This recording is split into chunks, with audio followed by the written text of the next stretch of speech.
Welcome to the Here's Waldo podcast, where we sit down with top visionaries and creatives in the video game industry.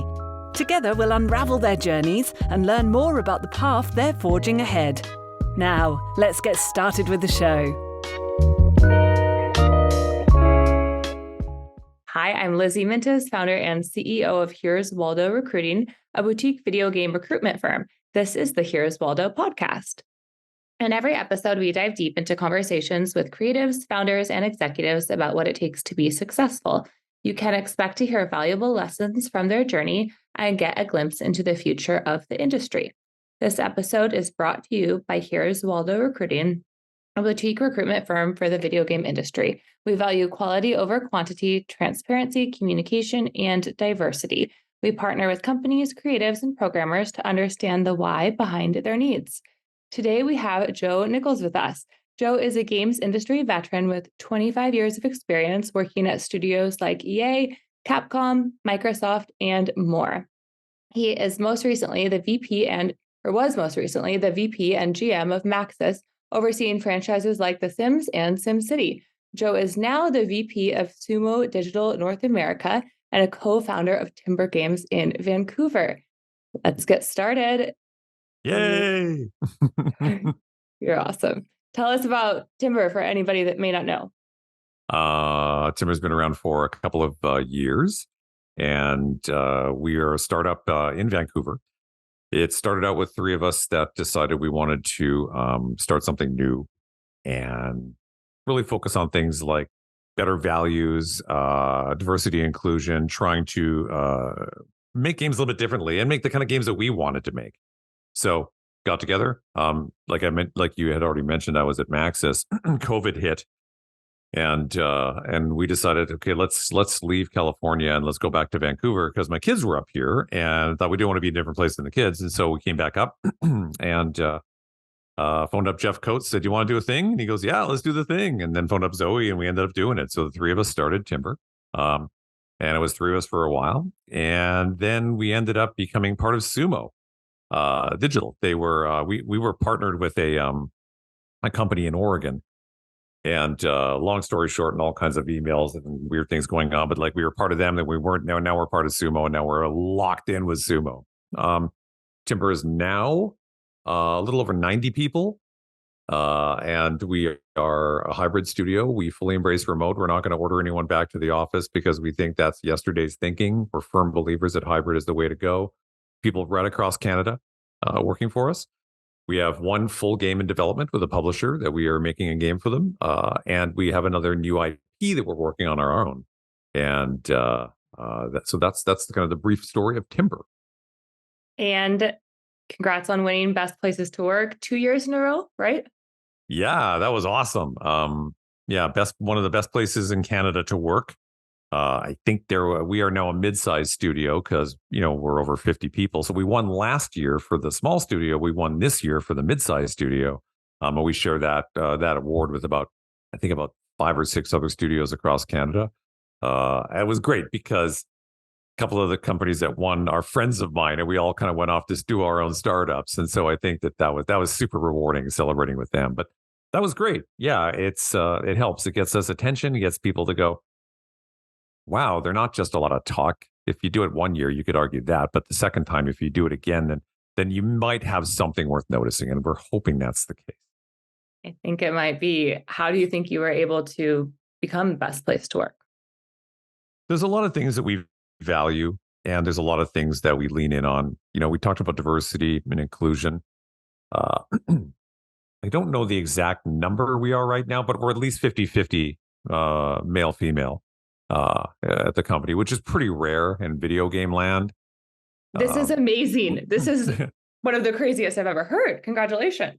Thanks. The best way. And and we didn't really set out at a specific number. I mean, like about 2 months ago, we were 54% women. It was one of those things that we just wanted to make sure that we did a little bit more time looking further, looking harder, taking more time in hiring instead of just going to all the people And I think that's what happens a lot of the times. People just hire their friends. And they hire people that they worked with because they're like, oh, it's easy because I can just call this person. And the game industry is full of old white dudes like me.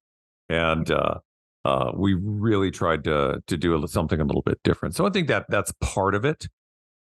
We really stick to this number of values that we have, but being diversity champions is one of them. Another thing that we really lean in is the most unsexy value sounding ever, but it's creators of clarity. And what that really means is we want not only the people that play our products to know exactly how to play it and what to do and what it means, but we want everyone that works at Timbre to understand, here's where we're going, and here's what we do, and this is why we're doing it. So we really lean into stuff like that. And I think the last bit of one of the reasons that has been very helpful for us is we maybe overshare. We tell everyone in the team everything that's going on, even when it's painful. So once a week, we get in front of all of our team and say, okay, here's what's going on. Here's what is working well. Here's what's scaring the crap out of us. This is the stuff we need your help with. This is the stuff you don't need to worry about. And I think when you do that, when you're upfront with people and share the journey with them very, very clearly, they appreciate that. And yeah, the amount of people that have come to us as a leadership team and said, I've never worked anywhere where people have been this okay to share. And that's something that I've always wished in some of the places that I've worked. It's like, the Star Chamber, and they're just going to do their Star Chamber things, and we'll find out later. And we try not to do that. So I think that's been very helpful for us. It's fun to have a company because you can do all of the things you wished you had as an employee. Yeah. And, it helps you value as well some of the places that you've worked in the past, that you realize some of the hard decisions that companies that you have worked for have had to make, and it gives you a perspective, and it's very relevant. So as a founder of a company, I look at all the things, what used to piss me off when I used to work at different places, and I try not to have that happen to our team. It's cool. It's a cool way to be, and people seem to love it. They tell us all the time that they really appreciate that we share all the stuff, even when we're scared.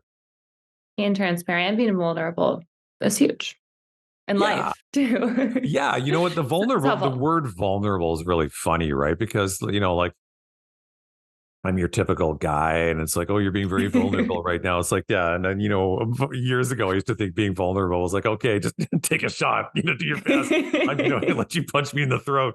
And that's not what it is at all. And it takes, authors like Brené Brown and all these other, very engaging speakers and writers to kind of shed light on the stuff that, hey, the V word does not mean you're just going to, wimp out and just like, oh God, do whatever you want. It's not that at all. It's just being open to things. And I think that's what's been very helpful for us. Yeah. Hiring people is hard. And I say this as a recruiter. I know you had a viral article on how companies can set up the interview process. Could you go into a little bit about how you think about finding the right people for your company and screening them? We tell people that, as approachable and fun as we like to think we are, it's really hard to get a gig at Timbre. We put you through the ringer. You get interviewed by like 6 to 8 people for almost every single thing, because we think it's very, very important that we don't want to bring in anybody to the company that kind of disrupts who we are or the values that we have. Now, disruption is okay because it's not always negative. We coin a lot of terms. We don't look for people that are like fit our culture. We look for people that add to our culture, because there's a big difference. If you just look for people that fit, you end up with, like everyone looking the same, doing the same thing. So we try to lean into that. And even when it's a bit weird, thinking, oh my God, this person's like really out there. Do we want to bring this person in? And we really have a lot of talk about it. And then we ultimately decide yes or no if this person is going to impact us for the better. But we interview for so many things. We interview for, culture add. We ask everybody, tell me what it means to be, tell me how you have fostered an inclusive environment. If you are a manager per se, and we ask them, what does that mean to you? And it's really funny. You get such a wide range of answers, right? You get, it's like, I think people should be vegan. Okay, great. That's not what we were going for, but anyway. But then we get people that really lean into what that means, and we then meet as a group. We go through all the feedback and we talk about it together. And then the exec team gets together, and there's 5 of us now in the exec level. We look at every hire and we go, okay, is this going to make Timbre better? Is it going to help us move forward? Is the juice worth the squeeze with this particular person? And sometimes we take risks. Sometimes we go, oh, God, I don't know. I don't know if this person can get there. And oftentimes they can. I'll give you an example of somebody that we hired that we really kind of thought this person was really cool, but we just weren't sure. We have a person that works for us that's very, very good at using the Unreal Engine. And that's our engine of choice. That's what we've decided to do. The person that we interviewed and ultimately we hired had been using Unreal for, 7-8 years and has never made a video game because they worked in the movie industry and they did pre-visualization using the Unreal Engine to do pre-visualization. Now, that's not making a game, but boy, has this person been able to teach us a lot about things that we had never thought about that approach. And we try to find people that can add to that. And that person in particular was able to have us go, we're showing something. He's like, wow, why don't you do it this way? Oh yeah, wow, I never thought of that, because of course we haven't. We're not in Hollywood. So yeah. So we look for both diversity in who people are, their background, everything. But we also look at their experience. And sometimes somebody might be a little bit just out of the industry that might work out. And so we try to make sure that we evaluate those people all equally so that we can make an excellent decision going forward. I like that you hire based on your values, and you're really, really clear about that. And it's always a balance of values versus skills and potential. Yeah. So. I think anybody can learn a skill. Anybody can learn how to be better at Unreal or, a better engineer, better artist. You have it. But it's values are something that you generally have an aptitude for. So we try to pay a lot of attention to people's, do we feel like they're on the same page as us? And the funny thing about Timbre is people kind of know us before they know us, which is they kind of know who we are. It's largely because we've led with our values, and we're very active in social media talking about what we are and what we do, that when we interview them, they kind of know all about us. They do their research on us and they start asking us about things that we have put out there. And so we find people come to Timbre because they're attracted to the values. They're attracted what they think it works like, what it's like to work with us. And that's what we've been told time and time again. They said, I feel like I already know you the first minute that they meet us. And it's almost like when you're watching, let's say you've been watching the same newscast for years and years and years, 6:00, you watch the news, you feel like the anchor people on the news. They have no idea who you are, but you feel like you know them because they're in your living room. And we feel it's a little bit the same. Now, they also feel like they know us because we draw these ridiculous comics about what we do. And that's pretty funny. And so people kind of go, wow, you look just like that dude that you're on. It's like, minus the jorts. So you don't wear jorts, just to clarify that. No, the funny thing about that is, so Jeff Coates, he's our studio creative director, and he's the artist. He's an incredible artist. Jeff has been drawing me for about a decade. When we started working together at Capcom, it just happened one day. I was sitting there and Jeff was looking at me and looking down, looking at me, looking down. I'm like, what are you doing? He's like, nothing. And then I go over to see what he's doing. He's drawing a picture of me, like with my beard down to my feet, like total Gandalf. And he's been drawing pictures of me. He's amazing. He can look at you for about 5 minutes and then draw you incredibly realistically, like cartoon wise, very quickly. But what that's done is it's kind of made us maybe a little more approachable.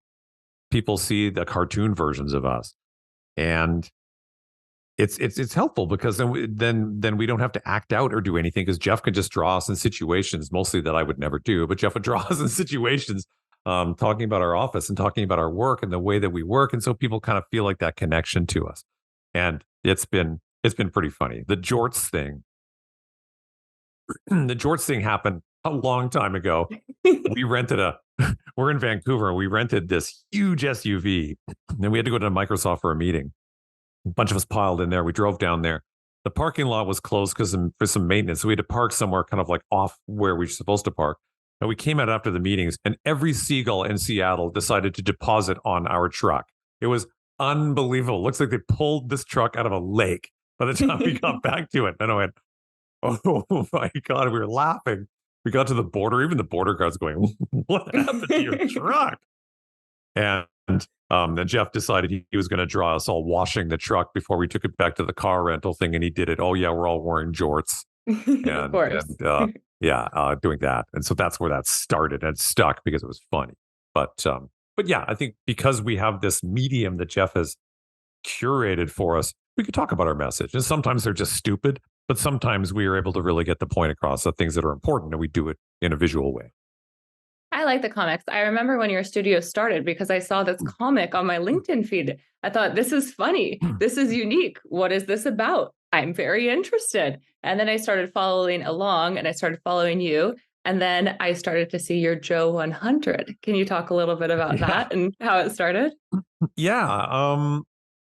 So when I left Maxis to come back to Vancouver, it was right in the middle of COVID, and every time I would open LinkedIn or something, it was just always the same stuff. It was always somebody just kind of talking about how great they were at what they did, or some outsourcing people. It was just like the same crap, or they were complaining about stuff. And I was thinking, I got lots of people that I'm linked in with, and I thought, I can't really talk about what I'm doing with the studio just yet because it was just in the planning phase. We hadn't announced it yet. So I thought, I think I'm going to do something. I think I'm going to start recognizing people that have had a positive impact on my career. And I thought, I think maybe we'll do about 20 people. And I started going through the list, and I was like, oh my God, I could probably do 50 people. And I kept going through the list, and I thought, holy crap, I could do 200 people. And I thought, well, that's crazy. So I thought I'm going to do 100. And so I figured I would be writing up my impact 100, the 100 people that have impacted me really positively, or even not necessarily positively, but just somebody I've really learned from over the years. And so I started publishing this thing on LinkedIn, and I started getting lots of people commenting and lots of people engaging with it. And they said, why are you doing this? Are you looking for a job? I'm like, no, I just said, I think it's pretty cool if we can just kind of take a minute and be thankful for the people that helped us along the way. Because every single one of us that works in this industry didn't get here just by ourselves. We all had help. And I think it's important to recognize those people that have helped us along the way. So I started doing that, and people started calling me and saying, hey, would you be cool if I did it? I'm like, yeah, I don't own the rights to this. You can do whatever you want. And other people started doing just thanking people publicly for the help that they received. And I actually had so I've done 68 out of the 100 right now. And I've got, a few more to go, obviously. And I had a colleague reach out and said, we love this idea so much. Could we sponsor your next one? I'm like, sponsor it? He said, yeah, we want to sponsor your next Joe's Impact 100. I said, well, that doesn't make you the person, right? They said, no. We just think it's a great idea, and we'll make a donation to the charity of your choice to sponsor it. And I'm like, sure. So that's the next one that comes out will be a sponsored one. And it's not going to have anything to do with the sponsor. It's going to say, hey, this is brought to you by my friends that did this, and they've made a donation to this. And they just want to get people to start seeing it. So it's been really rewarding, Lizzie. People have reached out, and you'd be amazed at how many people that have impacted my career that just didn't know that. And, because it's kind of hard for a lot of people to say, hey, you've impacted my career, and they get embarrassed. Totally. Oh, I don't want to talk about it, right? So this way they can't stop it. And almost every single one of these people have reached out and said, oh my God, this is incredible. This is the greatest thing that has ever happened to me. No one's ever said anything like this to me. And, they say it to me privately, but I know that it's important to give back because that's going to inspire them. And, one person in particular that I used to work with at Microsoft a long time ago, she reached out to me and she said, I've been following along this thing you're doing. I said, yeah, cool. And she said, I just wanted to tell you something. I said, okay. And she said, I wanted you to know that you did something for me that I haven't told anyone. I'm like, cool. What? And she said, do you remember when you and I were in Starbucks? And I'm like, well, let me think of the billion times I was in Starbucks. She goes, you and I were in Starbucks. And she goes, you might not even remember this. And I said, okay. She goes, well, I had to give a very important presentation and I was terrified. And I didn't know what to do. And she said, and you and I were sitting at Starbucks, and you walked me through how to do it. And you asked me who the people I was going to be presenting to. And I knew a bit about the people she was presenting to. I said, okay, this guy's a jerk. This guy's great. This person's going to be like this. And so I kind of gave her the map. And I said, but just do this. And we walked through some skills and some points that you might want to take. And, she went and apparently she slayed the meeting. And I didn't really know that. And she said, you have no idea what you did for my confidence on that one day. And she's gone off and formed another company and has nothing to do with me. But she said, these little small moments where people feel supported. And she was she was absolutely a marginalized person. And she said, it was just one of these little things that I really needed at that point. It gave me a little bit of confidence. I had that win, and I turned that win into another win. And I think people have to remember that these little things that you do that can be quite insignificant to you are huge for people.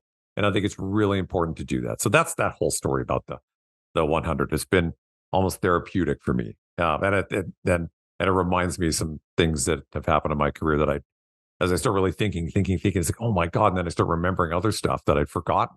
And it's been awesome. It's been really fun.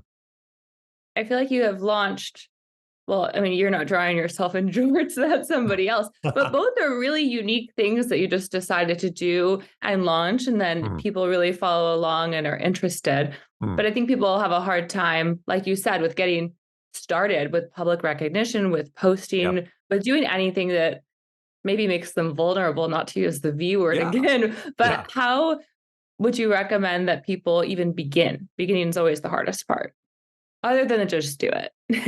Yeah, right. It's easy to just go do it. But some people have asked me similar questions, like saying, could I do something like this? Would you be okay with it? I said, of course I'd be okay with it. But what I usually tell people is, if you want to do something like this, or if you're thinking about doing something like this, just have a think on why. Why do you want to do it? And what is the medium that you want to use? And what do you want people to take away from it? So for me, it was, I wanted to thank people for all the help that they've given me and what they've learned. And then I always try and give them a fun fact that people just have no idea about, that only I would know. And sometimes it's hilarious. And I want to share stuff that I know about this person that I think that the LinkedIn community or whoever would find really interesting and funny. And so what I say to people is like, always think about why would you want to do this? And if it's for you to take a moment to be grateful, to really be thankful for this kind of stuff, that the support that you've given, I really believe that putting it out there, if you put it out there, it comes back to you. And so I say to people, look, if you're really trying to do it because you're trying to get you're trying to get attention for your cool new business or website, and you think by doing something like this, it's just going to get more eyes on you. Okay, fine. But present it as such. The whole thing with Joe's Impact 100 had really nothing to do with Timbre. It had everything to do with just me going, wow, I've had a pretty easy ride. And it's been pretty easy because of all these people. So, I encourage people to put stuff out there in a positive way. And you're going to get people that are going to think you're terrible. And there's going to be people that think that, oh my God, this person's X and Y. Just ignore that crap. Yes. You have to. Someone wrote me a hate mail last week. Like, this person sure having a bad day. And then I deleted it. Yeah, right. That's okay. I mean, somebody is going to not like whatever you do. I have a friend and their brain works in a very different way than mine. Yep. And they told me, I had someone get really mad at me the other day. And then I was thinking, I think somebody hates everybody. So I Googled, do people hate Mr. Rogers? And there's a whole crowd of people that hate Mr. Rogers. And then I felt okay. Yeah. It's what you pay attention to can really impact your life. And it's easy to say, just ignore stuff. But, and I think I think really encouraging people to be self-aware, to really have a long think about who they are and what they stand for, and what's important and valuable to them. People talk about video games and stuff, and I've been really lucky. I've been doing this for 25 years, but I'm actually not particularly good at making games. I'm really not.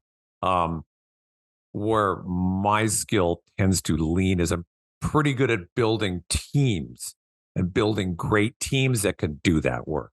I'm not a designer. I was started as a producer. I didn't even know I didn't do anything to do with video games when I started.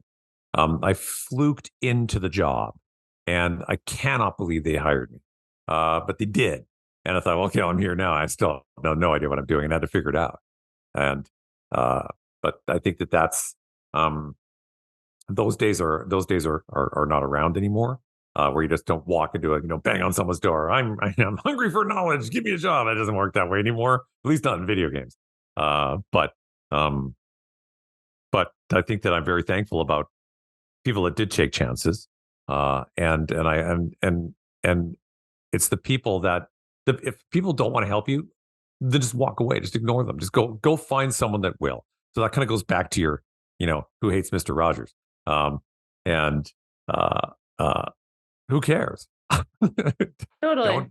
Don't busy yourself with people like that. I've reached out to people in my career in the early days, and most of the people got back to me. Some of them didn't, and that's okay. I didn't hate them. I just moved on and found people that were willing to engage. And I find that people reach out to me all the time asking me questions. I can't say to people, "Yeah, I'll get you a job," but if they want some time and they want to, they want to ask me a few things, I always try to make myself available because people made themselves available for me. And I think it's important to pay that back. Absolutely. You touched on your early days, and a little bird named David Yee told me you were a radio host, something like JoJo in the morning. Can you please elaborate on your beginning and how you fluked into games? Yeah. So, I was a radio DJ for a while, and hair down halfway down my back, everything pierced, all that. And I was a radio guy. And fun fact, radio people make crap money. And I was doing that for a while. And as ego inflating as working at a top 40 radio station could be a long time ago, back when people used to listen to radio. That was awesome, but I was really, music was my love. I loved music so much. And so I was the music director for the radio station that I happened to work at. And then I always wanted to take the leap from programming all the music and being on the air to being part of a record company. And so I pivoted to a record company, and I was like promotions, marketing, that kind of stuff for what is now Universal Music, but it was Polygram at the time. And so I had a number of labels that I was responsible for. And I did marketing and PR for everybody from Def Leppard to Shania Twain to Bon Jovi to Elton John, Pavarotti, and everything in between. But I had all these really cool, dark goth bands too. So they were really fun to hang out with. And I did that for a while. And literally one day I went to a pub and I was sitting with some friends, and their friends brought some friends. And the friend that they brought didn't have anything to do that day. It was someone's next door neighbor. And his name was Kevin Wilkinson. And he worked at Radical Entertainment. And we hit it off. So what do you do? And I said, I'm a record company guy. And he thought that was the coolest job in the world. And I'm like, oh my God, yeah. Well, talk to me about it when you're stuck with a hotel bill at 3 a.m. So, but it was fun. And I said, what do you do? He goes, I make video games. I'm like, oh my God, that's so cool. And I played video games, and I thought, wow, that's cool. I said, let's find out more about that. And he goes, do you want to come and see the office one day? I'm like, yeah. And so I got there, and they said, well, we're looking for a marketing guy. I'm like, I'm a marketing guy. And so it's me. I'm here. I'm here. And so they said, okay. So they were interviewing me for a marketing job. Halfway through the interview, Rory Arms, who's been in the industry forever, he was running Radical at the time, along with Ian Wilkinson. They halfway through the interview, they said, "You should be a producer." I'm like, "Okay, what do they do?" They hired me, which is ridiculous. But they saw something in what I was able to do, and I remember starting, and it was terrifying. I didn't know anything about making games. I knew all about playing games. I didn't know anything about making games, and they said, we want you to job shadow this person. And then after a while, maybe you can take over. And I'm like, okay. And then 2 weeks after I started, this person left, and they said, okay, you're in charge of this game now. And I'm like, what are you talking about? I have no idea what I'm doing. But the team was great. They tested me. They made sure they put me through the ringer to prove that I could get through it. And I did. And I'm very thankful for that original Radical team that I worked with, because they taught me all about making video games. And my first video game I made was a game called NHL Power Play. Sorry, no, it was NHL Championship 2000. And it was a game with Fox Interactive when they had the little glowing ball on the glowing light on the puck so people could see it. First game was a hockey game. And then I just kind of went from there. But yeah, from radio DJ to music guy to video game person. And I think video games is the actual career, though, because I've been doing that for a long time now. So I think that's it. It is. I found my job in recruiting by going to a bar and meeting a friend of a friend as well. Nice. I say to people all the time, 90% of your success and connections are based on people you meet and people that you know, because people open doors all the time. And have those ears open. When you meet new people, find out what they do, listen to what they say, because in every single situation, it has worked out for me. I was happy when I was at Capcom and I was working at Capcom, happy as a clam. And then EA called me and I went, oh my God, because I did 10 years at EA. I saw you boomeranged. Yeah, I did 10 years at EA in sports. And that's where I knew David Yee.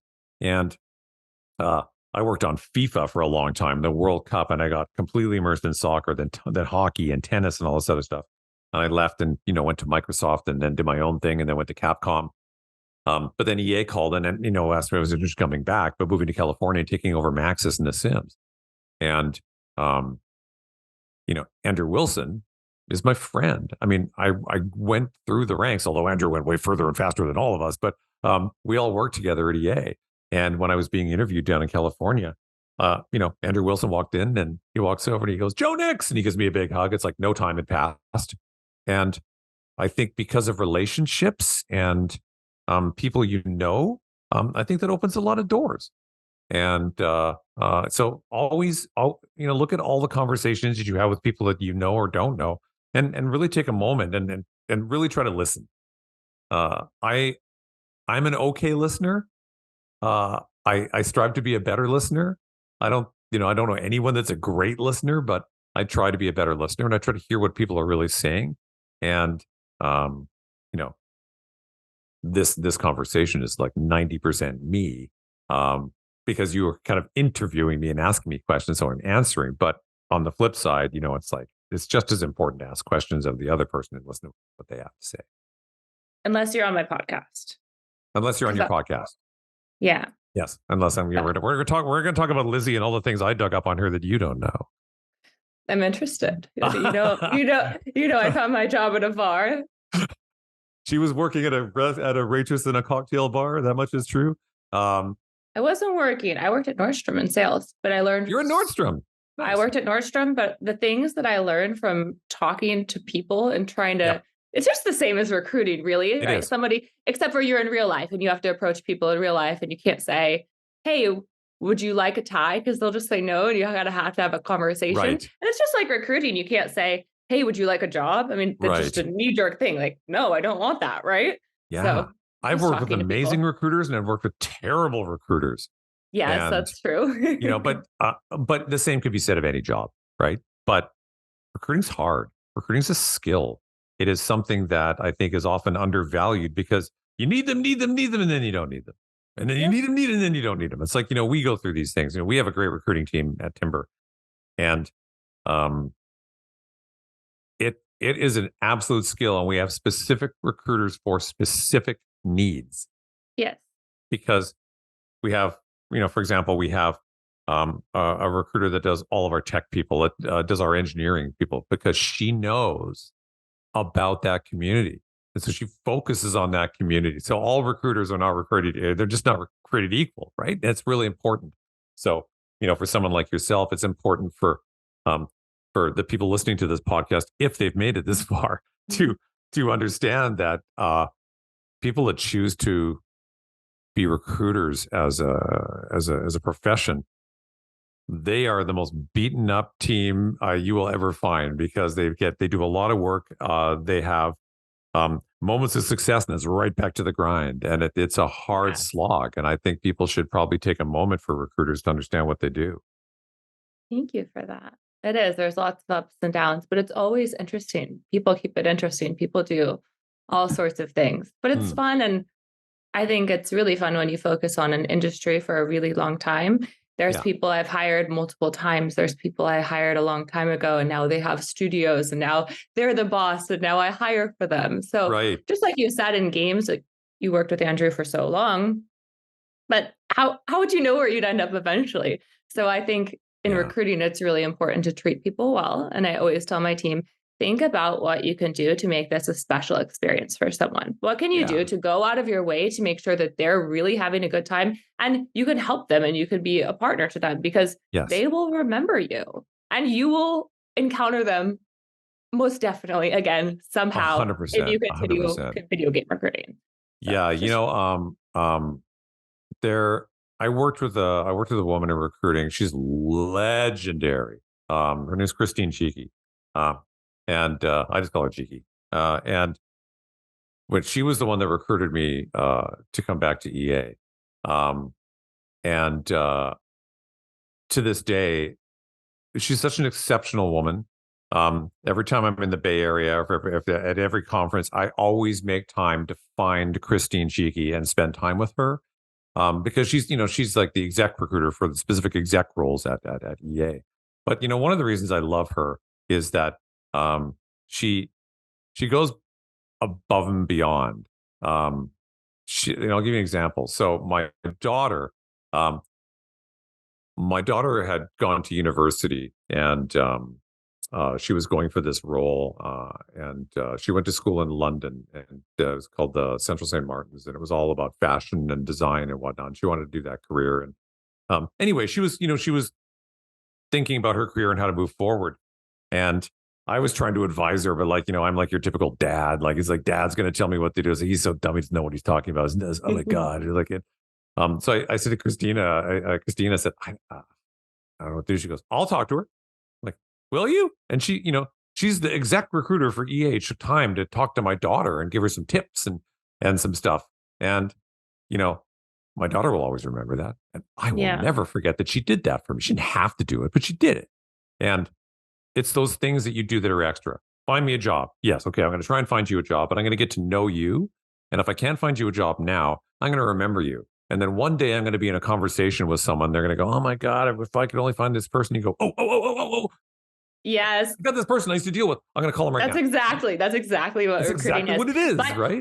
I have so many weird facts in my brain. My friend, in person, unrelated to games completely. Yeah. We were hanging out and she's like, oh, my friend, her husband works at Valve. I was like, oh yeah, Valve. Did he go on the Hawaii vacation this year? And she was like, how do you know that? I'm like, oh, I have all kinds of information. The studio does this, the pay is this, and here's their interview structure. And candidates, like, here's this person's kid's name, and their kid likes fashion. And it's funny. So you have to kind of have that brain because you have so much information. Yeah, I mean, you're trusting the recruiter with a lot of things. You're trusting them with your personal data, who they are, what they stand for, what they want to do. So there has to be a lot of trust between the employee and the recruiter, because